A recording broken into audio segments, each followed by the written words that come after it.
So here at 3RK, we have a lot of leagues. We have the Kids Camp, the Junior League, and the regular Adult League. But did you know there's another league that takes place here in this facility that has nothing to do with go-karts? Let's head downstairs and investigate.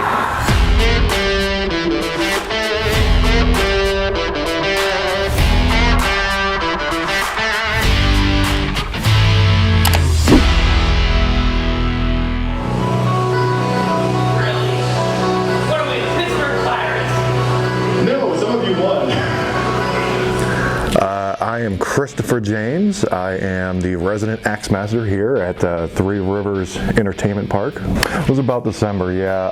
I'd had a few people that suggested it, and I'd seen the success of the people out there with the actual karting league and how much attention I got and how much fun people had, and I thought, man, we really need something like that here, especially the different things we do down there with the projectors and the different types of wood and axes we use. I thought, man, we have a great opportunity to do something really fun here, and so I ended up coming to Daryl and pitching him just different ideas, like, look, we can do it like this, we can do it like this, we can do trophies and have like a presentation, and he loved the idea and told me just to kind of run wild with it. And so I decided, as the pandemic was kind of receding, maybe late December going into the new year would be really fun, and then people got to participate around the holidays, and that was really fun because it was a good de-stressor for people. They got to spend time with family and shop and do everything they needed to for the holidays, and then get away and throw axes and destroy things here, and they seem to really appreciate the break. A lot of it is just trying to think of what I haven't done yet. There's so many different aspects of entertainment and recreation, like all these different things that we can tackle. And a lot of our competitors and like the actual axe leagues out there, they're very cut and dry, they're very boring. I'm not disparaging them in any way, but their axe league, their competition is you stand here, you are throwing at this type of wood that is the same target, they change nothing, there's really no deviation in the rules, this is how it is. And I mean, that's fun to a degree, but that's going to get tiring and boring so fast. And so a lot of it is, how can I keep people interested? How can I keep people surprised? That's a lot of what I kind of shoot for, is how can I keep people surprised? And a lot of that is just thinking of real world things. Like, I'm pretty passionate about baseball, I love baseball, and try to think, okay, how can I translate axe throwing into a baseball game? And that took actually a couple months of serious thought and sketching things out and researching different rules of baseball, and what could I keep, what could I get rid of. And we actually did, with this last axe league, we launched a competitive baseball game, and it ended up being one of the most intense games we played the entire season. It was beautiful, and that's really what it is. It's trying to think of different ways you can keep people happy, always keep them guessing. Like, I have the design board right now for a game I did called Sharpshooter, which is two smaller traditional targets, but they're next to each other, that requires you to throw two axes at once. And one of the reasons I love people doing that is because it feels so dangerous. It's not. It's really not, because all you're doing is you're throwing one axe with one hand. You're just doing it twice. So it's really not any more dangerous than anything else, but it feels so inherently dangerous, and I love handing people two axes and just have them go, what? 231 to 240. Our first place champion, and still champion. Yeah. Zach. Back to back, baby. So what's your favorite thing about Axe League? Just having fun. The competition's good. Dale gives me a run for my money, and then Ryan out of nowhere, boom, we'll win a night.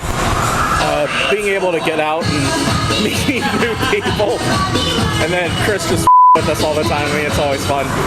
Just trying out new weapons, meeting new people, throwing cards, stars, axes, knives, anything that can be thrown and sticking to wood. And what would you say is your favorite game? Baseball was my favorite game. It was back and forth the whole season, the whole game, and just was insane. Battleship or horse? Battleship because I have a love-hate relationship with it, and horse just because it's fun. It's not the same as just throwing an axe. You can throw really whatever you want and however you want. And what's your favorite game? Probably Fanatics, where you're throwing as many weapons as you can into a board in 10 seconds. Favorite thing about actually is just meeting new people, being able to get out and have a new experience and doing something different that I usually don't get a chance to do.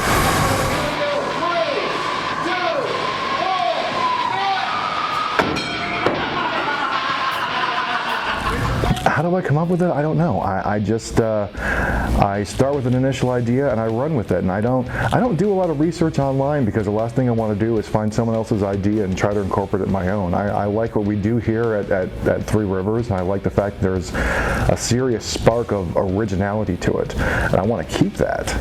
So it's trying to think of what people like, what they might enjoy, if there's an element of wholesomeness like we have when you can play skee ball down there, or tic-tac-toe.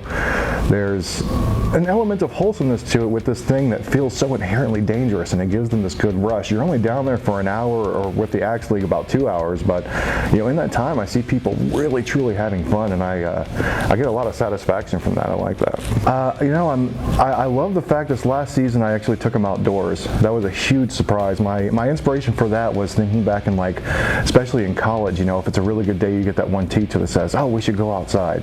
So I did that. I built a mobile board and made them play outdoors, and they were so surprised. It was a beautiful day and just sunshine, and they loved it. So I don't know what future Axe Leagues look like. Hopefully they'll be a bit bigger, and I can really challenge people and put them against each other. And I'd like to say every season I start off with a set definite plan, but within a few weeks I'm always changing things up, because I'm paying attention to what people are enjoying, what they can do, if I have a new game, something else. I've developed, down there I've probably come up with maybe 30 or 40 new games, but each Axe League I inevitably come up with 3 or 4 brand new things that I end up inflicting upon them. It's the best way to put it, inflicting upon them. This last season, our final score, first place and second place, was only separated by 9 points. And oh god, that was so intense. I want to plan around keeping it close and intense like that. That's my goal, keeping things nerve-wracking. We're making a lot of changes around here. We're really growing, and we're really trying to make things as entertaining as we possibly can. So it's a little dusty and a little dirty right now, but everyone needs to keep coming back. Give us a little faith, give us a little time, and we're going to make this into something really spectacular. And that just about wraps things up here for this episode of the 3RK Show. Special thanks to Christopher for helping us out this time around. And if you're interested in joining the next Axe League, please stay tuned for more info on that. Be sure to like and subscribe, and we'll see you next time here on the 3RK Show. Bye-bye.